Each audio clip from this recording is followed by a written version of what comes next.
Hey guys, welcome back to the channel. This is how to add boards to collections in Trello.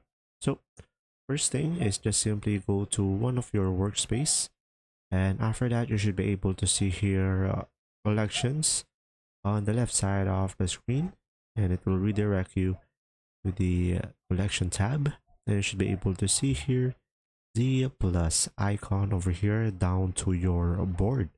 Just simply select the plus icon and you should be able to see here create a collection. So let's say I'm gonna go for collection 1 for example, and after that just simply click on save, and from here we should be able to select the collection that we prefer it.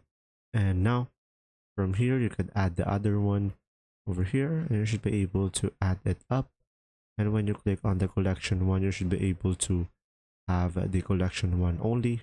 And that's pretty much it. Thanks for watching.